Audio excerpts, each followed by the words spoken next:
Hi, Gummy Bears. We're ready for Chapter 6 of Clementine and the Family Meeting. And it starts off with a picture on the school bus the next morning. That's Margaret with her rolly backpack on wheels. Chapter 6. On the bus Wednesday morning, Margaret said I looked even worse. Completely washed out. Even your teeth have faded. I guess this means you couldn't talk them out of it. Sometimes Margaret was N-O-T, not helpful. You can't talk someone out of having a baby, Margaret, I said. They're already started.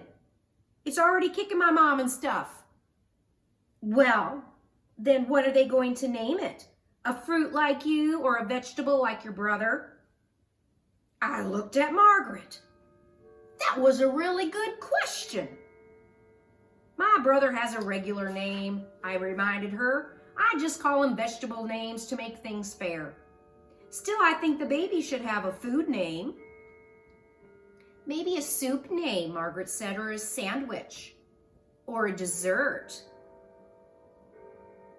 Those are good ideas, Margaret, I said. Then I rolled up my sleeve and I wrote them down on my arm so I wouldn't forget. Not dessert, though. I really like dessert. I know. We should name the baby Mushroom Soup. You hate mushroom soup, Margaret said. Exactly right, I said. In school at the morning circle time, Mr. DeMott said, I would like to start by sharing something about myself. All the kids whipped to attention, is surprised. Except me. I gave him a little secret smile. I'm going to be a father soon, he said. My wife and I are expecting a baby. Everyone went crazy then, talking at once and making noises like this was the most exciting thing that had ever happened in the history of the world. Finally, just Mr. DeMott held up his hand to calm things down. I'm wondering how many of you have had new babies come into your families. About half the kids' hands shot up. I raised my hand too, but I looked at Mr. DeMott hard to remind him about our privacy agreement. He gave me the slightest nod. Would anyone like to share what it was like to have a new brother or sister? He asked the class. One after the other, kids raised their hands and talked about how great it was to have a new baby come into the family. How cute the babies were and how much fun. I said my multiplication times tables really loud inside my head.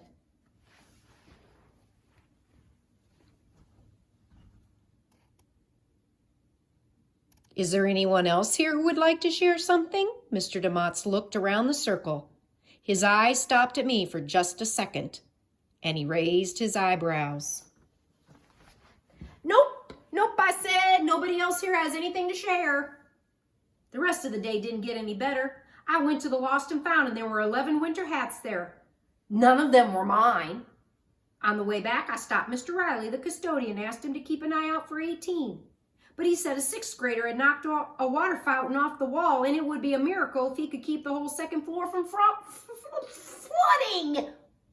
flooding. And at lunch, Waylon told me his new plan of using his X-ray vision as a science project. But when he tried to guess what was in my lunch bag, he couldn't even see the juice box sticking out of the top. Back in the classroom, I started worrying about 18 again. Danger was everywhere. What if he crawled into a pencil sharpener? I scratched at my elbows.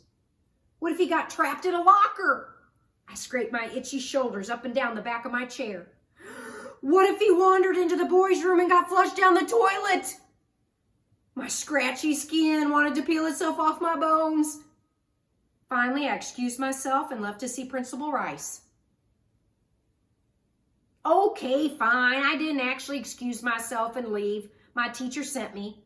But I would have excused myself and left if I'd had to sit still in my worried skin for one more second. It's been a while, Clementine, Mrs. Rice said. What are we here for today? I'm worried about 18, I said, handing her the note from Mr. DeMott's. It's making me itchy. That's odd, Mrs. Rice said, reading the note. According to this, we're here to talk about your not distracting the other students. You probably just read the note too fast, I said. I added an understanding smile because I read things too fast sometimes too. It probably says the other students were distracting me from worrying about 18. Mrs. Rice read the note again, shook her head, then put it down. Well, anyway, you're worried about a number? Oh no, 18's his name, our rat. Waylon and I... Oh, right, Mrs. Rice interrupted me. That's the one who made the breakout from the science room over the weekend. That's him, I said. This is a really dangerous place if you're a rat. We have to shut down the school and search. Wait, you already know about 18? Mrs. Rice nodded. Mrs. Resnick told me yesterday. I sent a memo to the custodians and the lunchroom staff.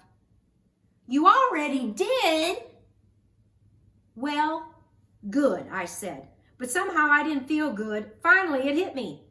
You mean the custodians knew? Even Mr. Riley? Mrs. Rice nodded again. So everyone's on the lookout.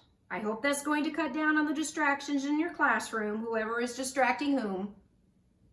I sat there, thinking about all the things that grown-ups know and hadn't told kids, and trying to think of a single thing that kids knew and hadn't told grown-ups.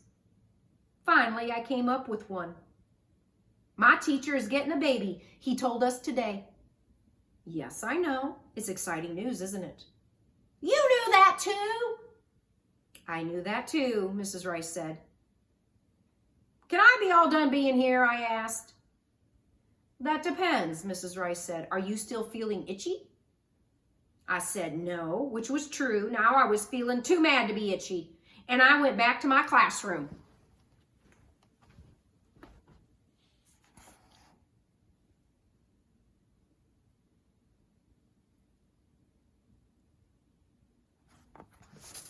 We know that Clementine is a regular in Mrs. Rice's principal's office, isn't she?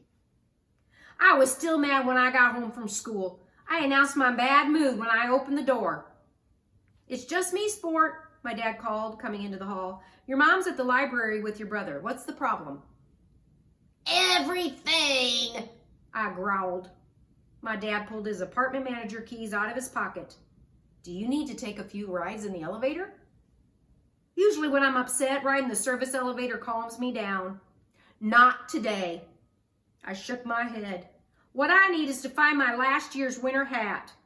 I opened the hall closet and dragged out everything that was in the way of the stroller. I climbed up on it to take a look around. Careful there, my dad said. We're going to need that. No, we won't, I said. String Bean walks great now. He's still a little guy, my dad pointed out. His legs still get tired. I climbed down. What about my tired legs? I asked. I have tired legs all the time. How come nobody cares about them? If I have to walk, he should have to walk. My dad just looked at me, which made me know I was being too crabby. Still. Besides, pretty soon we'll need it for the new baby. Hey, is this what you're looking for? He handed me my last year's winter hat. It had only 3 colors.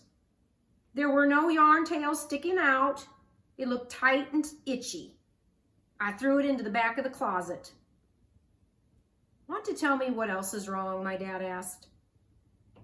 And suddenly I did have tired legs. I slumped down to the floor in the middle of the closet mess.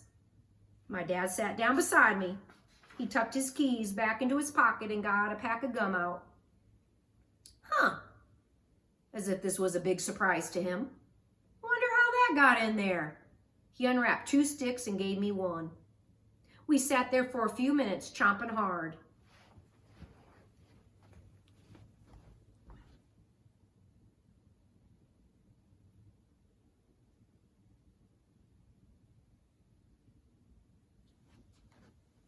Everything's changing, I said after a while. Cabbage is tall now. He's having a talking spurt. Margaret is a makeup fiend and she's trying to move to California. We're going to be 5 and not 4 anymore, and we're out of rooms, and I'm stuck with Waylon for a partner in science. You're right, my dad said. Things are changing. We can't help that. It's life. But I'm confused about Waylon. Didn't you tell me last week you felt lucky that you'd gotten him for a partner? That was last week, before I found out. Before you found out what? That he wants to walk through a wall. Excuse me? Exactly, I said. I chewed my gum for a while, then I explained the whole situation to him. And you don't believe in superpowers? My dad said when I finished. I looked at him. Well, I don't know about that, but I don't believe Waylon has any. That's a tough one, said my dad. You don't think there's a science project there, but you don't want to hurt his feelings. I wish I could think of something to help you. I leaned up against my dad and we chewed our gum for a while until I realized I felt better. That is the miracle about gum. Hey, Dad, I said, side smiling at him. You know what might help? If I could wear your tool belt. My dad side smiled back at me. Oh, too bad. It's in the vault. I have to keep it locked up because it's so special. That tool belt was given to me by the President of the United States in appreciation for my lifelong service to this country. Dad! Seriously, it was in the Oval Office. I wore a tux. Dad, it was in Hardware Depot, aisle 7. You wore your raggedy green pants. Oh, right, my dad said. I can't believe your mother let me wear those pants out of the house. So where is it really? Really? Well, really, your Uncle Frank was here this morning. He's putting up some shelves in his kitchen and I let him borrow it. I jumped up and spit my gum out into the back of my hand. Dad, you let Uncle Frank borrow it, but you never let me touch it. My dad got up too.